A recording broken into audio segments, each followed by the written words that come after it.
Hey, everybody, and welcome to the Fantasy Fullback Dive, brought to you by the good people at the Roto Street Journal, paving your way to fantasy excellence, acting as your lead blocker to fantasy glory, making all your football-related fantasies come true.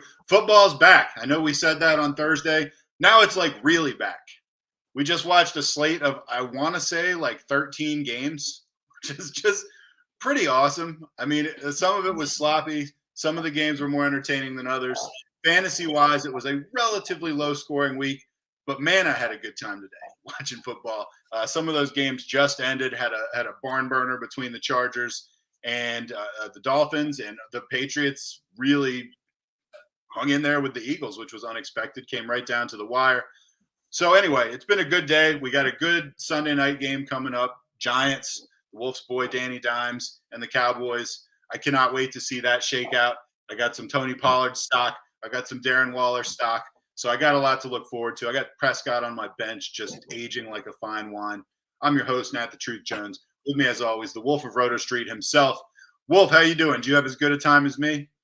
Oh, it was very fun. Sunday's back. Football's back. It's always great. It was a great first week of action. I'm up and down in my leagues, looking at like a 50-50 record so far. Things could definitely shake out differently. But we have a ton to dissect, and I know we want to get out here right around kickoff time. So you know what? We're going to dive right in, Wolfpack. We'll start with some backfield notes, some passing game notes. We have some snaps and all that good stuff for the 1 o'clock games, but we go live right when red zone ends. It just ended. My Patriots barely getting eked out by the Eagles there. So that was exciting, but we don't have all the full snaps and whatnot for the 4 o'clock games. We'll dive into the box scores. We definitely took some notes as the games were going about people at Puka Nakua, different games, just people catching our eyes. And we'll, of course, dive into at the end here your early week 2 waiver wire, so you can start to get prioritizing and getting ahead of your league mates there. So if you're with us, you enjoy what you hear, that thumbs up button does mean the world. I say we dive right in. Let's get it going. All right, let's go. We're going to do this slightly different than we have in the past, but I like the setup. We're actually going to kind of go by backfields, and then we're going to go by receiving cores. And just kind of pound those down as quick as we can, because we would like to stop by kickoff. If we go a couple minutes over, that's the thing. But we would like to do the same thing we did for Thursday Night Football. I think the first thing that needs to get brought up, however, and so we'll do this kind of in the spirit of backfields, we're going to go right to the Ravens, because our one just like heart-wrenching thing that happened very early on in the day of football, J.K. Dobbins, who briefly looked really good. I think he was on what it says here, 23 out of 29 snaps. He was on the field and looking pretty solid. Torn Achilles, done for the year, devastating. First of all, thoughts on that, Wolf? Second of all, fantasy-wise, obviously now we got a value hole, right? Yeah, huge value hole. Definitely sucks for J.K. Dobbins. Second major injury in the last 2 seasons, right as he's entering that contract year. And as you mentioned, looking phenomenal before going out. So really, really too bad for him. You hate to see it. Ultimately, after he goes out, Justice Hill and Gus Edwards split it fairly evenly. Hill got 29% of the snaps, 8 carries. He ultimately got 2 touchdowns as well right after Dobbins got knocked out. Right before him, we also had Gus Edwards have 22% of the snaps and 8 carries. A little bit more productive with his works was Gus Edwards. He ultimately racked up 32 yards compared to just 9 yards for Justice Hill. But again, Hill got almost all the goal line work, 2 of the 4 goal line snaps, 7 of the third down snaps as well. So that valuable usage seemed to be going to Hill, who was rumored to be a better fit all preseason. He'd be where I prioritize my week 2 waiver of those 2 backs, but they're actually neither of them my favorite running back on the waiver wire. We'll talk about them later. All right. You want to get into the 49ers? Workhorse PMT, baby. Yeah, 22 carries, 152 yards. 152. So, and then, so you saw that big one that he busted. It was like a 65-yarder. That was pretty awesome. It was a spin move into like an awesome run. I'm very impressed. First of all, I want to say that. Remember when he used to catch like 10 balls a game? Yeah. Only 3 catches, 17. I think part of that was the game script, though, because they were just up on the Steelers the entire time. They really didn't need to throw. We'll talk about the passing game a little bit later. So that's part of it. Only 3 catches, 17 yards. I think it's more of a product of the game flow than not using him. Ultimately, he was in for nearly every single snap. Gets 22 carries compared to just 5 for Mitchell. Most of those coming well with it after they have a 2-3 score lead too. 2 carries also went to Deebo, but this was the Christian McCaffrey show, and well worth that number 1 to number 3 overall pick, whatever you spent on him. He looks like a dynamite pick in this offense, just that much better. So yeah, CMC, clear-cut number 1 running back moving forward. They actually had two running backs that were extremely productive in the Falcons' backfield. The Falcons are, playing a junk opponent. I went out and picked up the Falcons' defense. I wanted the Washington defense, but someone spent a bunch of money on them in waivers, and I was like, I'll take a defense playing against Carolina. And it worked out really well. I want to say I got 13 fantasy points out of them, so they won a pretty decisive game. But I thought the big story was two running backs getting over 20 fantasy points on the same team. How did you break that down? What are your thoughts on that? Well, it kind of blew my mind was Tyler Algier both out-targeted Drake London and out-carried Bijan Robinson. Yeah. What are we doing here? I mean, he looked good too, so I guess ultimately they win, and it's tough to say you shouldn't have done it. He does have 75 yards, 2 touchdowns. It's just kind of nuts to see that, and it's certainly, as good as Bijan was, as good as he looked, it does make you a little bit concerned about how this will be moving forward, especially when Cordarrelle Patterson, who wasn't even in, might rejoin the fray, because we saw Bijan get all the 2-minute drills. Some of the short yardage work, most of the third down work went to him too, but most of the goal line work did go to Algier. And as we mentioned, the majority of the carries going to him as well. So this was a little bit of a concern, and that was a clear, almost a near even split between these guys. The running backs did account for over 50% of the target share combined, with Bijan getting 33% himself. Also 3 targets going to Tyler Algier as well. So he was heavily involved. And that's the bigger story is Algier involved as a pass catcher, involved as a rusher. Great to see Bijan also so involved as a pass catcher as well. But I do wonder, will Patterson sneak in there? Because after this performance, who knows how Arthur Smith's going to use his talents. We then saw Dameon Pierce, the 3-down horse of the preseason. He's going to be in all snaps, all situations. Ultimately, not the case. He plays 36 of the 77. That was only 46% of the snaps. He only ran 40% of the routes for 7% of the targets. Just doesn't do much with the work either. 11 carries, 38 yards, 2 catches for 9. I'm not going to hit the panic button. This is the Ravens defense. It's a tough matchup, but Mike Boone getting nearly all the third down work, 10 of the 15 third down snaps, 10 of the 19 2-minute drill snaps. So it does become clear that Mike Boone will actually be, you think it'll be Devil Singletary if it's not going to be Dameon Pierce, but no, Mike Boone getting the majority of that work and definitely capping the ceiling of Pierce if this is how it is moving forward. The Jaguars backfield, and this is a guy that we've actually talked quite a bit about on the show, Ducks guy. Travis Etienne comes out as the clear lead running back. I admit I was skeptical, but 77 yards, a touchdown, and the snap count. Like, look at how much more he was on the field than the other guys, right?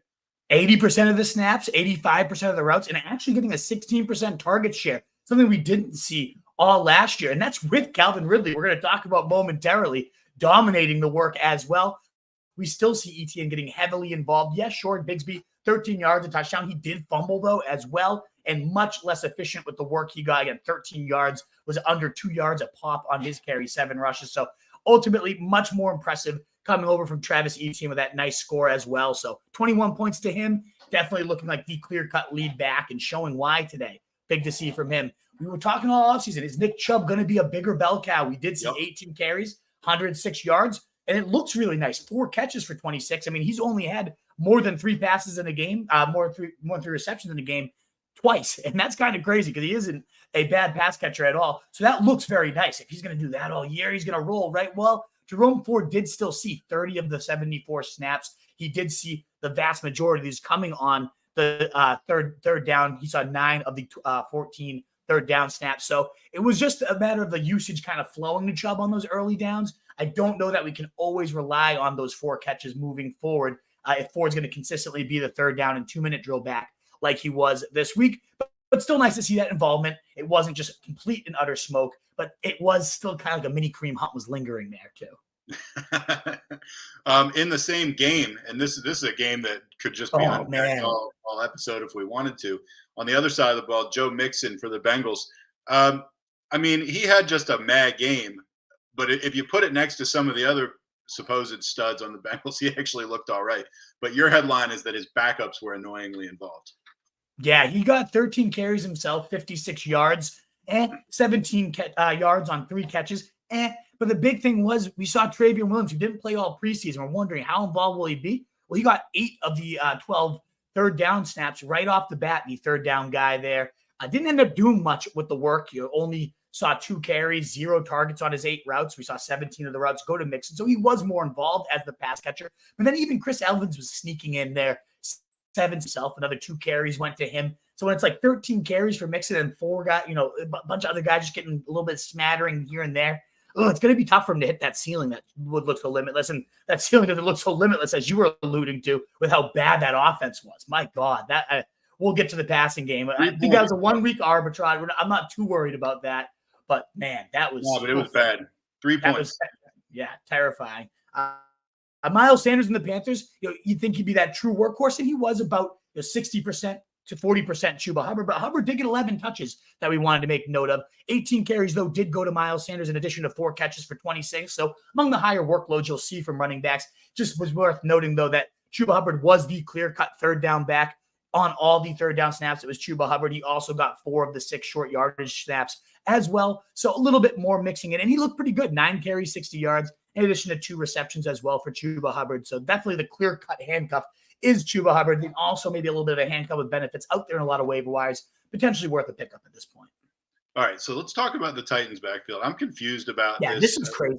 What happened here?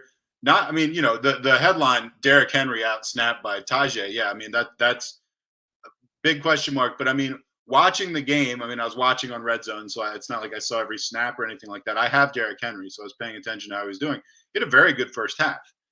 I mean, he had over 50 yards, I believe, in the first half, 2 big catches for big yardage. And then it seems like he got, 4 more carries for the rest of the game or something like that? Did he get hurt or something? No. Wasn't hurt. I just think it was a game flow thing. And last year we did see some of those third down snaps, those routes actually going to Derrick Henry, which is a big reason his floor was raised. But they did Tajay Spears, and man, they got him immediately involved. It's more so that they had 40 routes up for grabs. 20 of them went to Spears, only 10 for Derrick Henry. So that's where the discrepancy really came in. It made them very, very predictable. I mean, he was in only on 30 of the snaps, and they carried the ball 15 of those times. It was pretty much clear if Henry's in, what we're going to do. And that's not going to be a recipe for success. If they keep it up, they have to try to disguise it a little bit. And the one time they did try to disguise it, Henry broke loose. He had 2 catches. One of them was a monster. He had 56 yards in the receiving game compared to just 3 carries, 27 yards, a reception for 1 yard for Spears. So Spears didn't ultimately get used a ton. He just was on the field more than Derrick Henry, which is just crazy. And hopefully that's not the case. I imagine in wins, it will be definitely a different story, a different game flow. But that's the concern. Are the Titans just going to suck all year and ultimately get bled out like this? We'll find out. Tannehill was terrible. Awful. 3 interceptions. Yeah, we'll talk about the passing game later. Just absolutely hideous, though. Moving on to that division, Colts running backs. Deion Jackson gets nearly all the work because Evan Hall gets hurt, and he absolutely sucks. 51 snaps and does absolutely nothing with them. 13 carries for 14 yards. Did have 5 catches for another whopping 14 yards. About as inefficient as you could ever be as a running back. So Zach Moss, maybe an intriguing guy on the waiver wire because you can't imagine Deion Jackson's going to be getting much more work after Zach Moss returns next week. All right, last but not least for running backs, let's talk about the Washington backfield. Brian Robinson looked really, really good. Antonio Gibson, not so much. No, God, no. 19 carries do go to Robinson, clearly dominating that workload with just 3 going to Antonio Gibson. But he's going to be the receiving guy, right? No, he's got Robinson catching the receiving touchdown there with 7 yards on his 1 catch. Only 1 catch for 10 yards, but the big thing, Gibson fumbles, the thing that's been plaguing him his entire career, and he definitely started to take a big clear backseat after that. He was involved. He did get back, and it wasn't like you're in the doghouse and never touching the field again, but it was definitely something to take the wind out of his sails very early, and that is definitely a concern. So Brian Robinson moving forward, clearly looking like the more valuable piece. I guess if there's a more competitive game, we'll see. Does Gibson remain much more involved? But ultimately, you got to be concerned with him. And yeah, we'll definitely cover a few more backfields when we scan the box scores of the 4 p.m. games. But that's the big takeaways we had from 1 p.m. If there's a backfield we missed that you feel like there was something we should definitely talk about, let us know in the comments. We'll make sure to check those out for him. But now we will move on to all the passing game notes that you guys should have in your radar before you move on to week 2. Everything that's going to be impacting my rest of season big board that will be launched at some point tomorrow. The first one's always the toughest one to make. But we will make sure to get that up. And if you're here enjoying it, you got a 25 of you here, nice. Good, no, even 30 of you. Thumbs up button would be so greatly appreciated as we now transition over to the passing games. If you like what you're hearing, please do consider helping us grow here. The first, you got to start with the Bengals. What the hell happened there? Burrow, 14 completions for 82 yards on 31 passes, just as disgusting of an aerial pie as you'll ever see come out of there. Chase does lead the way with 9 targets, 31% share. 39 yards. Only for 39 yards. Exactly. Just hideous on those 5 catches there. But even worse was 7 targets to T. Higgins for a whopping goose egg. No yards. I know you're feeling that one as a T. Higgins owner. I'm an owner. Oof. just as bad as it gets. Tyler Boyd cut him, 2 catches, 10 yards. I actually already did cut him earlier today. Just no need to have him on the roster at that. And Irv Smith, 5 targets looks nice, but only 3 catches, 17 yards. I just want to toss him out there as a potential waiver pickup, though, because 5 targets in the Bengals offense usually is very solid, a 17% share. Obviously, this week that wasn't the case, but could be a guy to look at the waiver wire once this offense starts to find a groove. But man, like, what is it with that? Like, what the hell happened? I have no idea.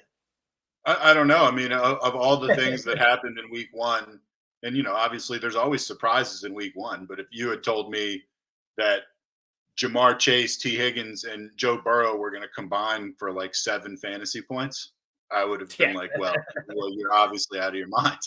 So I don't know. You said what happened? I don't know. I don't know what happened. I'm shocked.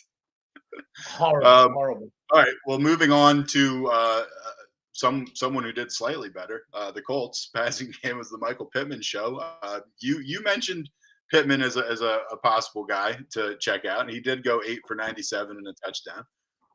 Yeah, I was a bit concerned here with Richardson. What's the passing game going to look like? But 37 attempts. They were playing from down most of the time, but I do think that's going to be a commonplace for the Colts. He racks up ultimately 22 fantasy points, though, 10 carries, 40 yards, and a touchdown on the ground. Definitely the most effective runner they had all day, but also 223 yards and a touchdown through the air and completing, well over half his passes, 24 of 37. So looking more confident than expected there. And as you mentioned, definitely 43% of those yards going to Michael Pittman. 11 targets, dominating his attention all day. Good to see that he's not dead. A lot of stats out there, and I was a little bit worried about him coming into the year. Rookie quarterbacks, especially mobile rookie quarterbacks, don't typically sustain even top 40 wide receivers if they're mobile rookie quarterbacks. So good to see Michael Pittman breaking out, really the only receiver or passing game of note. So Alec Pierce, droppable. No tight end was really noteworthy, but Michael Pittman looks like he can definitely still live on with Anthony Richardson. Watson, really mixed bag here, but ultimately we care about fantasy points, and he ended up with I didn't think he looked very good, honestly. No, he didn't. He did not pass the eyeball test at all. Very skittish, scared behind the line. Ultimately only racks up 154 yards, completing right around 50% of passes, 16 of 29, 1 touchdown and 1 interception. But what saved him and what could save his fantasy season is he did have 45 yards and a touchdown on the ground. He unlocks a little bit of that Konami upside that we didn't see in his Browns debut last season. That would at least boost his floor, because right now he's a top 6 quarterback for the week, despite looking pretty bad as a passer, not looking comfortable. So it's a little bit of a mixed bag. They continue to run him like that. I can definitely get behind Deshaun Watson a bit more, but the passing game is what we expected there. And Amari Cooper did struggle. Only 22 of the 35 pass plays did he run a route. He only played 60% of the snaps, 3 catches for 37 yards. Why is he not an every down player? I don't know. He did go to the medical tent quickly, but he did return. So maybe it was just we can rest him at this point. But definitely some concerns there. No real huge emergences in the passing game today. Just a decent day for Watson himself. 49ers passing game. I mean, it was a very Brock Purdy-ish game. 19 of 29 for 220 and 2 touchdowns, both of which went to Brandon Ayuk, who we both liked a lot in the preseason and definitely recommended picking up if you could. 8 targets, 8 catches, $129, 2 touchdowns. Not too shabby. No, 36 points on DraftKings today was definitely the guy you needed to have if you were going to win any type of big money. Yeah, it's crazy tricky because like 8 targets is never going to blow anyone out of the water. But if he's this efficient with them, 8, 129, and like you said, 2 touchdowns, Deebo only going 5 for 55. All the talk was Ayuk is the star of camp. He somehow has taken his game to a new level. You can't cover him in a phone booth. That looked like the case for sure this time. He was an absolute stud out there. So if he can be that way consistently, it's going to owe you. Some weeks it might be Kittle. Some weeks it might be Samuel. But Ayuk really does look like if you're drafting today after this game, you're probably taking Ayuk over Deebo, right? Like just right away. Absolutely. And I'll just be honest with you. I don't know if I ever said this on the pod. I would have at least thought about taking Ayuk over Deebo like before this game. Yeah, a lot of people are on that boat. I love Deebo. Yeah. But yeah, now definitely I would. Absolutely. Scott Barrett had a great tweet to summarize it too. He said, Brandon Ayuk does the things that are much harder for a receiver to do well, which is beating man, winning on the outside, whereas Deebo is a little bit more that gadgety guy. And Christian McCaffrey honestly does that stuff even better than Deebo. So where is Deebo right now? He's kind of in this no man's land, and he's still a dangerous weapon. He's still going to have some really big days. But if Ayuk was this good all year, I mean, he did look like he took his game to a new height. Look out. He's an absolute stud. And another thing about Deebo is like when he's good, it's like there's almost no one else who gives you that just jolt of dopamine, like Oh, yeah. directly into your veins. So I mean, Yes. I don't want to come off at all as hating on Deebo. I love the guy. No, still a Deebo fan, but just Ayuk, man, taking that game to Yeah. another level is for real. And I have a lot of him in best ball, so I'm very excited about it. Well, another guy that we both have been extremely high on and did seem to come to fruition today, Calvin Ridley, that Jags passing game. I mean, he looked really, really good. Now, he slowed down in the second half quite a bit. We saw that from a couple people. He still ended up 8 catches, 101 yards, and a touchdown on 11 targets. And you just have to think, like, this is not the ceiling. Like, we could see a lot more and a lot better out of this combo. Absolutely. 34% target share. And some of those throws were, through double coverage, like zipping it through, just great chemistry, timing throws, a broken play. If he's scrambling, the first one he's looking for with his eyes up, it just was clear that Calvin Ridley is the absolute man here for one of the best young and up-and-coming quarterbacks. You love to see it. He's clearly not lost a step. In fact, he might have even looked better than he ever looked with the Falcons, rather. So great to see that. Obviously, somebody ended up getting sacrificed. That was Christian Kirk. Zay Jones had a nice touchdown himself, was the actual snap leader for this team, but Kirk only gets 1 catch for 9 yards on only 3 targets, and he only pretty much exclusively played in 3 receiver sets. Now, most weeks they do play a lot of 3 receiver, all 11 personnel, all that good stuff. So he'll still be on the field a decent amount, 37 of possible 38 snaps and 11 personnel, but he only was in 12 personnel snaps, 6 of 21. So big usage chop off right there for Christian Kirk, and it definitely showed in his final stat count as well. In terms of the Vikings passing game, just more of the same, what we usually expect. Kirk Cousins, 344 yards, which is actually a little disappointing because he was at like 280 in the first half. He was just lighting it up, going nuts. Well, Jefferson had like 140 yards in the first half, didn't he? I know. He ended up slowing down a bit too. Yeah, it happened with a lot of players, like you were saying. 9 catches on 12 targets for 150 for Jefferson, like you were getting at. 2 scores for Christian Kirk, one of them going to the rookie. 4 of 6 targets for Addison, 61 yards of the score, looking really good. And then Hawk did lead the way with the targets after Justin, 9 targets there, but only 8 catches for 35 yards. And the 8 catches look good, very inefficient though, not a ton of volume there. And we did see Madison also score a receiving touchdown, despite underwhelming in the running game himself. The Saints passing game with Derek Carr. It is a tastier pie than yeah. Well said. I mean, they put up 16 points. I felt like, I like Mike Vrabel as a coach. I felt like Tennessee played like, I'm going to say, a stupid game. And also Tannehill sucked. So I don't know what to think of the Saints as a whole. But Olave was as advertised, and Carr made some good throws to him. And Rashid Shaheed, like he really was he was kind of an eye-opener, right? Olave 8 for 112 on 10 targets. Shaheed 5 for 89 and a touchdown on 6 targets. That's a pretty dynamic duo. Yeah, absolutely. It looked like Mike Thomas did okay too. Early on that first drive, he had like 4 catches, and then he ultimately only finished with 5 for 61. But man, it looked like, do we have Mike Thomas here? Is Olave going to be okay, or is Thomas like the true target hog again? But yeah, it was great to see Olave do his thing. He did limp off at one point, but came right back in, and that ultimately racked up more catches after that quote unquote injury. So he looked real good. That passing game just definitely looks with over 300 yards coming from Derek Carr. As you mentioned, not a ton of overall scores there from the Saints, but just they looked really solid all day, bleeding clock, pounding the offense down. I think this is an offense that's going to be steady all year, which is not what they've been since Drew Brees left. So that's just nice to know, a little bit more stability for your pass game options here. The Ravens new look passing game, a little bit underwhelming. Todd Monk and the air raid, it's going to be beautiful. Only 169 yards from Lamar Jackson on 7 of 22 passes. And that was with no touchdowns as well, and minimal work on the ground for him. So definitely a disappointing debut for Lamar Jackson on the season, but he was at least feeding Zay Flowers. My God, what a breakout debut for the kid from BC. 10 targets, 9 catches, 78 yards. Doesn't score, but ultimately in PPR, 17.7 points. That is beautiful. He also added 2 rush attempts for 9s. Just the involvement was so great to see, and he looked good. Like, I mean, if you watched the game at all or saw Red Zone, he was popping up off the page. Very, very speedy, faster than everyone else on the field type of guy. Behind him, too, really, there was not much. Likely only had 1 target, caught it for 1 pass, 4 yards. The fill-in of the day for Mark Andrews. It will be interesting to see how Zay does when Andrews is back. But great to see separated even clearly from OBJ. 2 catches, 37 yards. Bateman 3 for 35. It's definitely looks like Zay Flowers is the wide receiver to have here. It's only been 1 week, but just the way he played and how involved he was, it was awesome to see. I'm a really big fan of his game.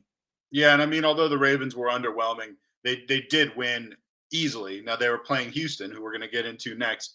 And, this is some stuff that you and even me and some guys from the site have gotten right. Nico Collins was a target hog, 6 catches on 11 targets for 80 yards. I think it was MOH who was like, yeah, is he the best receiver on any team? Probably, but he's the best receiver on his team. And that has value. And it does. I mean, the guy was going for $1 in auctions, and I was like, it's ridiculous. And so he put up a decent fantasy week, and Robert Woods did too, the unsexiest guy in the entire NFL. Had a good game. Yeah, 10 targets for him, double digits for both these unsexy guys, because 44 pass attempts from C.J. Stroud. I mean, wasn't overly fruitful.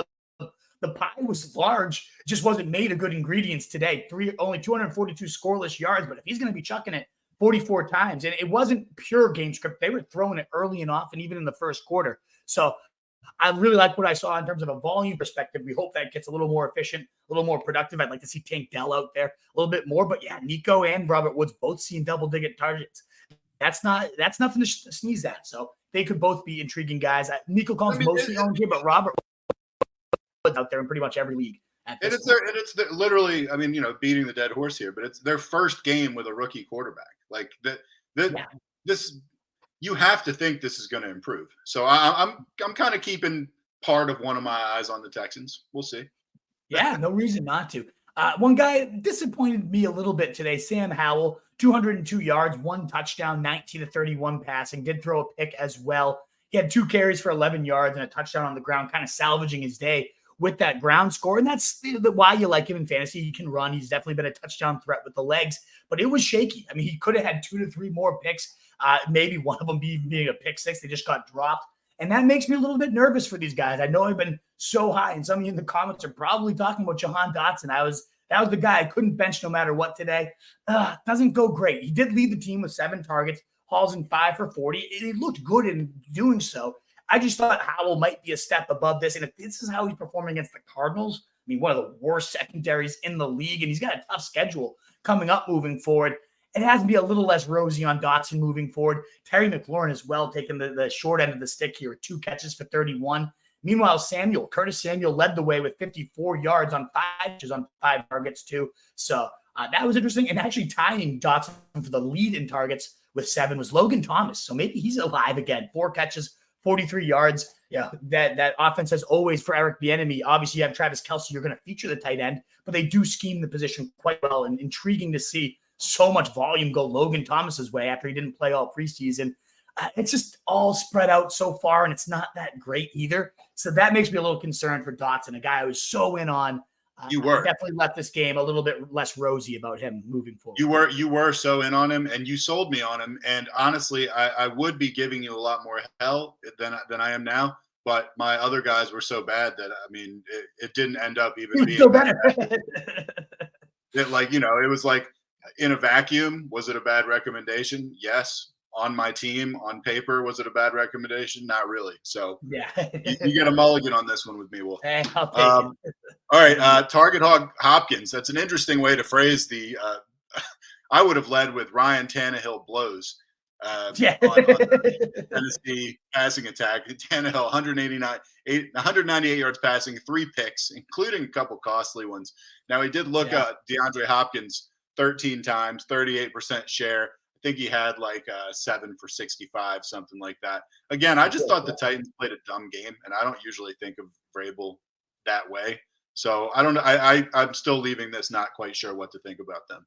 Yeah, they got down early and just seemed to kind of go, but they weren't down huge either. So I don't know. This was a close game the whole way. That's why I didn't understand why they weren't just running the ball.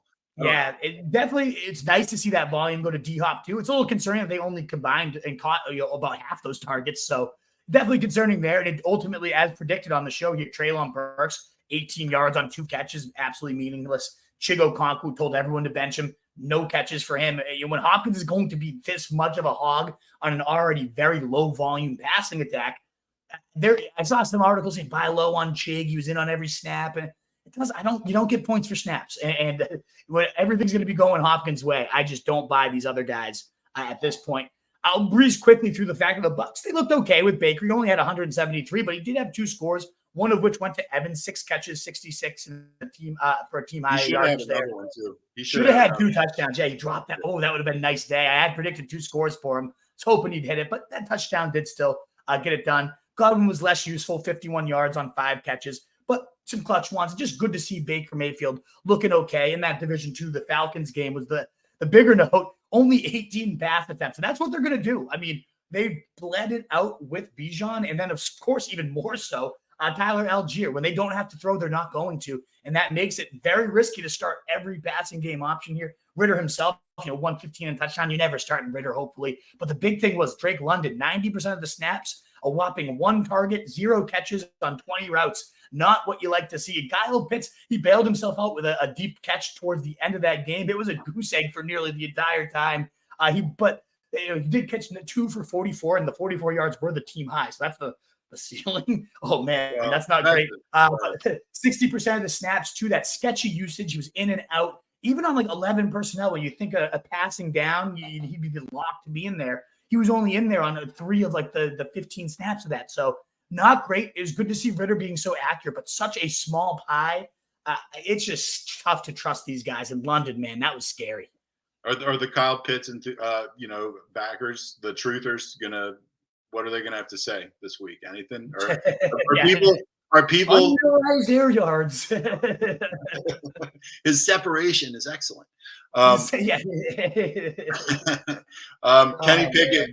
Kenny Pickett crashes back to earth. Yeah, that's a good way to phrase it. I never believed in this guy at all, and I mean, I know it's only 1 game, so we'll see. I don't want to write anybody off, but this game is absolutely no shock to me. Yeah, it was ugly. Had such a good preseason, over 80% of his passes, scored on every drive he was in. It was the 49ers defense, so I do think better days are ahead, assuming Deontay Johnson's back. But he did get injured. That was scary. He was cooking early on. He was really writhing on the floor there with that hammy injury when he's grabbing at it, so that didn't look good. Definitely something to monitor. We'll talk about a few more injuries in a little bit. That does wrap up our 1 p.m., so we're just going to quickly rip through the box scores. There's tons to learn from these 4 p.m., 5 games. So we just wanted to quickly note a few things we took away. Should we start at the top with that just absolute barn? Yeah, I mean, game with the Chargers and Dolphins. Let's talk Chargers-Dolphins. This game ended, I believe, 36-34 the Dolphins' way. And, as a guy who had 2 on his fantasy team, I was pretty thrilled with this. 457 yards, something like that. 3 touchdowns. 466, 3 touchdowns, and over almost half of that going to Tyreek Hill. Right. He did get targets. Got picked once. Yeah. I was happy to say he did. I kept cringing, hoping he wouldn't take any big hits. He did not. He looked pretty nimble. His arm looked pretty good.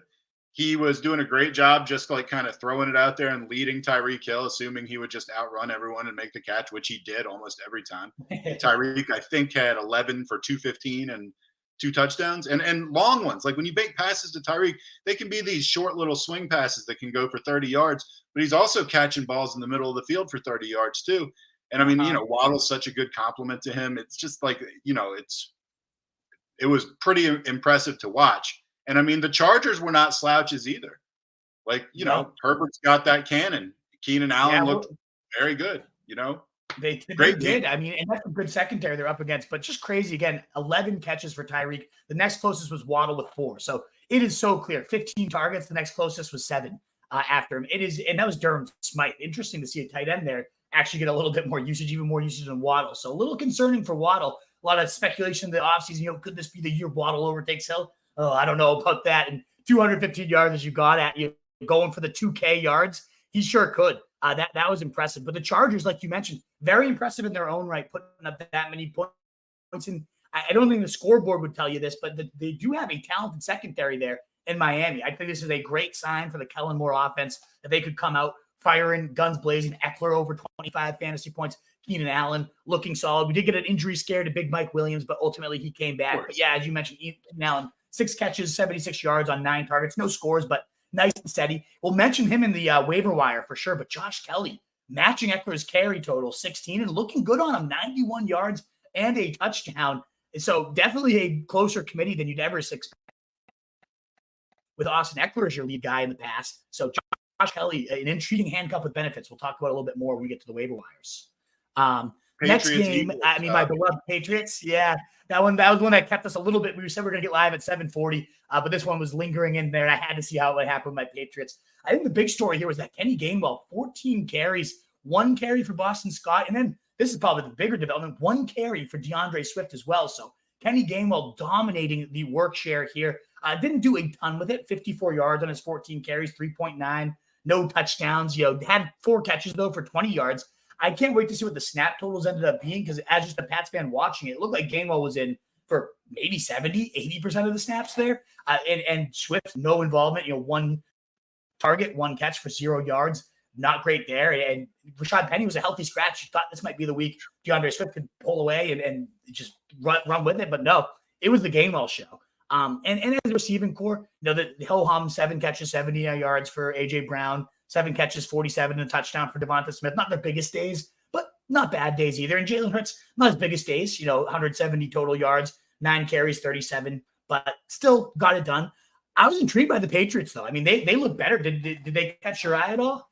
Well, it's just the game was weird. I was surprised that it ended up being so close. It looked like it was going to be an absolute blowout. And then they came back pretty much all on the defense and the passing game because their running game was terrible. Ramondre, 12 carries for 25 yards. That's one of the stat lines I'm just most shocked by. Now, the Eagles do have like a quite – they're ferocious up front. Yeah. Line. They really do. So I'm not reading too much into it. But I loved Ramondre going into the season. This is about as poor a performance as you could expect. Mac Jones did have 300 yards and 3 touchdowns. Yeah, exactly. And the big story there is Kendrick Bourne, 6 catches, 64 and 2 touchdowns. And I even said in today's stream, I went to pick him up in my league because I was desperate at wide receivers. There have been great reports. Me and CJ hyped him up. I think we told somebody desperate for a receiver to toss Kendrick Bourne. And I definitely said at 3,300 on DraftKings, intriguing guy. Had him in a couple lineups. Decent on DraftKings today, actually. Great to see that breakout. I have him on a ton of best ball. He became my de facto last round pick for the last month or so. So I ended up getting like about 15% Kendrick Bourne in my lineups. You love to see this day. But I know you were complaining about Ramondre Stevenson. He did still have 6 catches, 64 yards. Still every down, third down was his. And looked very, very capable as a receiver. And I think the rushing scores will get better. And Zeke fumbled it. And, that's not going to last long if he has one of those again. So it might raise his floor. And then Hunter Henry, clearly above Gesicki. It looked like in the pecking order, gets 6 targets to just 3 for Gesicki. Gesicki hauled in all 3 of his for 36. Meh. But we did see Hunter Henry, a nice 4th down snag, one-handed. Hunter Henry had a really clutch 4th down grab with one hand. Nuts. Also, we just want to tell you we did just have kickoff. So if you want to buzz through anything, this is probably the time to do it. It's been mentioned in the comments as well. Yeah, we're at kickoff. I mean, if you got to run truth, you go. I know some people might bounce now that we're at kickoff, but there's a couple more 4 p.m.s. It is always a little longer when you have the entire slate, no teams on bye. It does take a little bit longer here. Right. But I can move forward from there. 556 and a touchdown, though, for Hunter Henry, who's out there in a lot of waiver wires. Definitely somebody to look more forward to. Raiders versus Broncos. Wasn't a ton to note other than Jacoby Myers, 10 targets, team high, more than Devontae Adams, and more yards and catches. 9 catches, 81 yards, and also 2 touchdowns. I mean, Jacoby Myers, what a debut with Jimmy G. His game seems to fit the more conservative Jimmy G quite a bit better. Yeah, Adams wasn't a 0, 6 catches, 66 yards, but definitely an intriguing stat line to see Jacoby Myers so heavily involved. Josh Jacobs was the every down back, 19 carries, 48 yards. Zamir White, the only other running back to play a down, and he had 1 carry for 2 yards, did absolutely nothing. And so Jacobs didn't do a ton of damage with what he got. He also had 2 catches for 23 yards. Not the stat lines you've become accustomed to, but after such a long hold off, it was good to see him be a near every down player. And still ready to roll there. You're saying you want me to rapid fire kind of through this, right? Truth? You want me just to keep going? Probably. I mean, I can stay on for a few more minutes, but we should probably let our loyal watchers get to the game as soon as we can. Hey, get onto the game on your way out. Hit the thumbs up button. We'll still be here. We'll still have the recap on the podcast, or you can catch the replay. Yeah. But we have questions and comments. I'll get through those if you want to go watch the game as well. So I'll just kind of quickly summarize the rest of the box scores for the 4 o'clock games here. Javonte did see the majority of the work, 13 carries, 52. Looked okay, looked pretty good. But Piran was more involved as the receiver, 4 catches for 37, which we were kind of worried about. He also looked better as around 8 for 41. Piran was rumbling on his touches out there. Other than that, you got a touchdown from Sutton. You had that one drive where it's like, okay, here he's going. Now we're going to really get Sutton the rest of the game. And then he kind of disappeared. But overall, Russ Wilson just looking more composed, more in control, even though he was only 177 yards and 2 touchdowns. Not a huge day, but completing well over 65% of the passes, just looking calmer, only taking 2 sacks. It looked like a more functional system. It's obviously early right now with Sean Payton. We'll see how that develops. And then the Packers, it's tough to judge too much. There was no Christian Watson. Aaron Jones was running right through this defense the entire day. The Bears looks like a defense to definitely target running backs against, because they were just horrendous tackling and getting blown off the ball every which angle. But he got hurt. So it ultimately ruined his day, like from being just a complete and utter monster performance. It still was really good. 41 yards, 1 touchdown on 9 carries.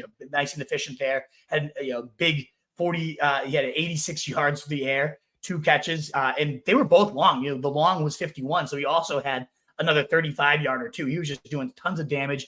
Only had 4 targets because he left early, but man, he was looking like he was ready for a huge day. Musgrave did otherwise lead the way in receiving, 50 yards. Did not score. He did trip over himself. We got 2 touchdowns going to Romeo Doubs, so limited role, but got it done where it mattered most. Jordan Love looking nice, calm, efficient. 245 yards, 3 touchdowns. Really nice debut. Makes this aerial pie. Even without Watson, the fact that he looked so nice with that was nice to see. And then A.J. Dillon took over for Aaron Jones and just looked bad.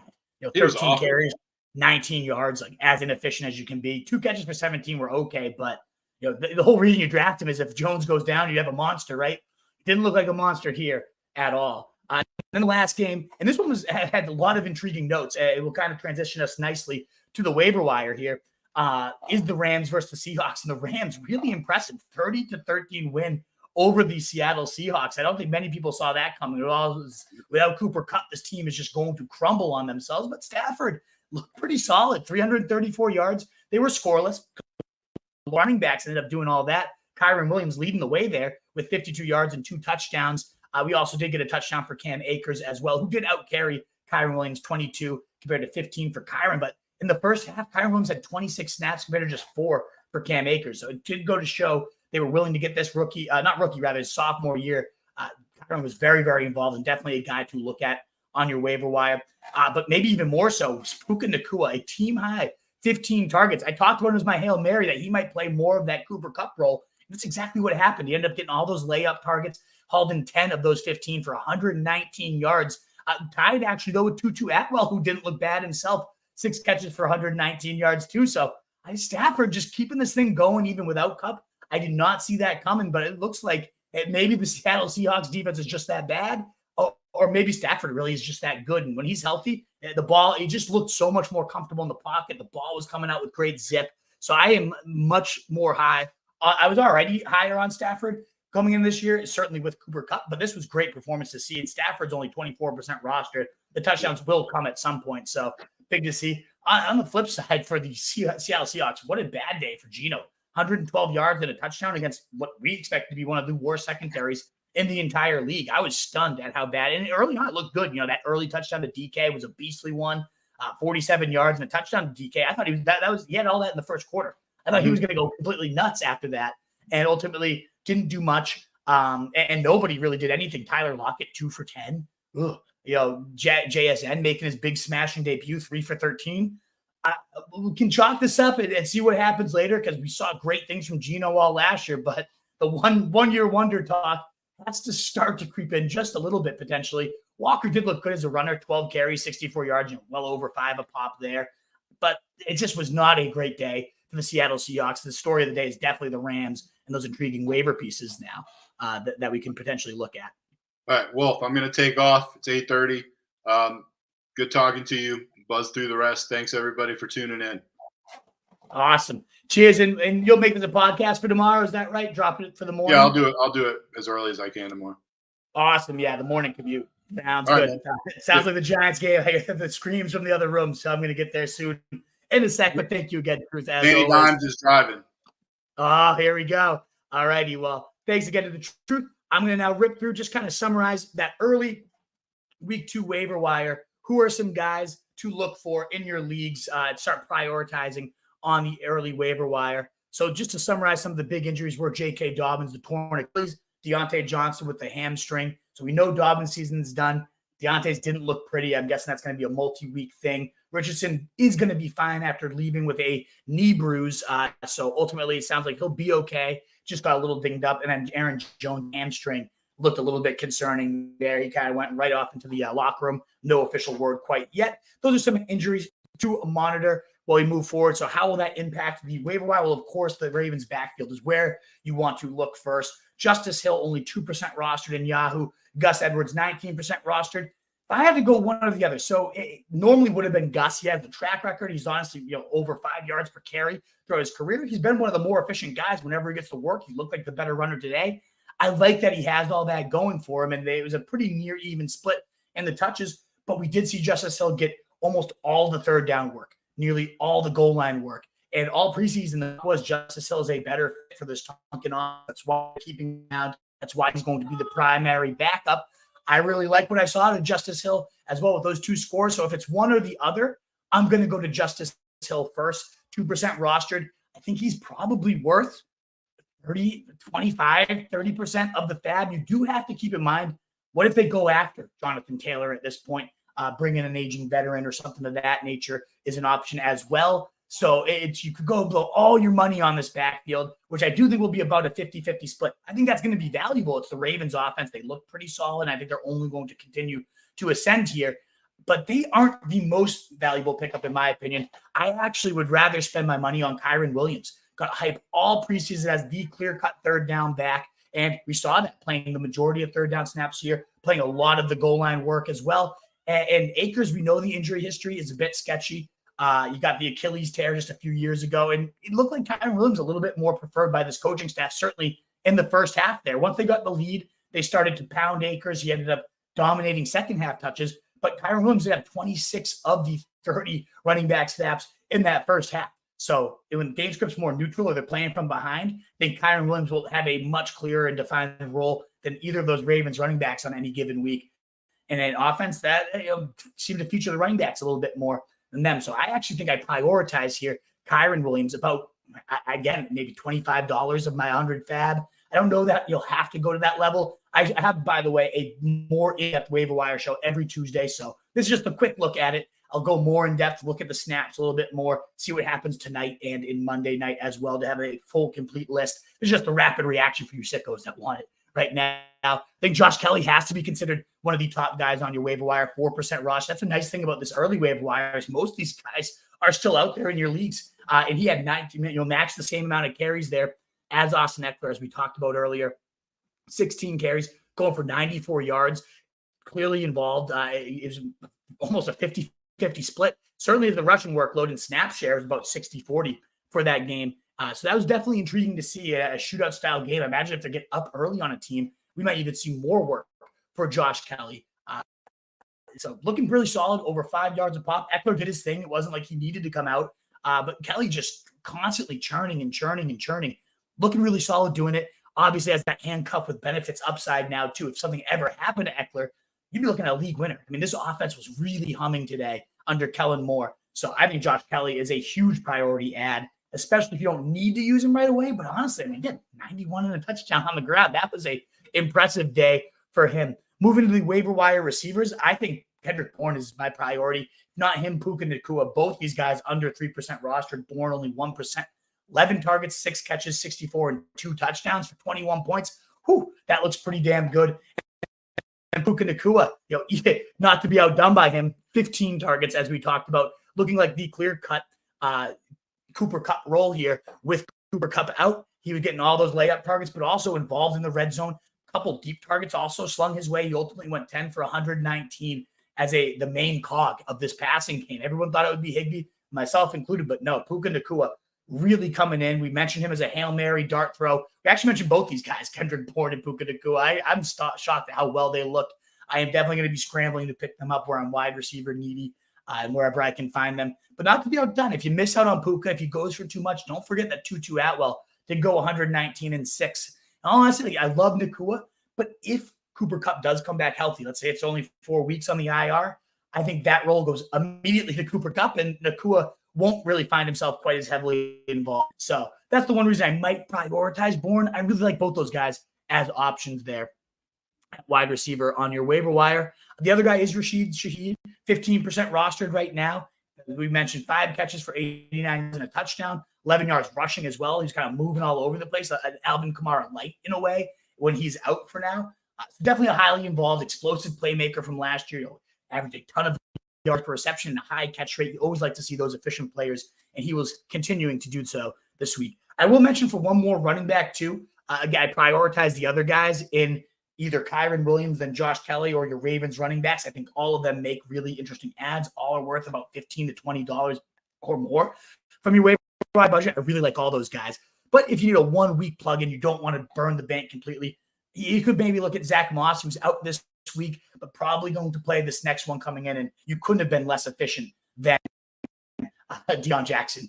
From 13 carries for 14 yards, 5 catches for 14 yards. It was absolutely abysmal and hideous. Zach Moss, not great himself, but he does get Houston. Could be a nice 1 week rental if you're desperate at running back, but definitely look at those other guys ahead of him. And then in tight end, the one guy that stood out to me was Logan Thomas, 2% rostered, 4 catches, team high, 7 targets, 43 yards. This is an offense under Eric Bieniemy that has historically used tight ends very well. We know Travis Kelce. This is not saying Logan Thomas and even sniff Travis Kelce's jockstrap, but that usage will continue to carry over in an Eric Bieniemy scheme. So good to see Logan Thomas so heavily involved, so healthy after missing the preseason. He was in there and he was ready to go. So intriguing there for sure. Alrighty, Wolfpack. Well, thank you again so much. I do want to go watch this game. It's my wife's team, so I want to go see how everything's going in there with the Giants. I'm so high on Danny Dimes, so I can't get to all the questions right now. I'll check them out tomorrow, though. Get to all the comments and whatnot. Feel free to comment on the show on the way out. Please do consider hitting that thumbs up button. All our content is at rotostreetjournal.com. You can find me at rotostreetwolf as well. So thank you again so much for being here for this stream. Hopefully you find this recap to be helpful for you. If there's anything I missed, please do feel free. So a lot of people just shitting all over the people that screwed up for them. I throw Najee in a trash can. Isaiah Likely sucks. Puka. Okay, a lot of people do highlight those. So a lot of good conversation going in there. I can't wait to go and shout out all these comments and check them out. But for now, I want to go watch some football, Wolfpack. And a wolf of today's sheep, be that wolf. Later, guys.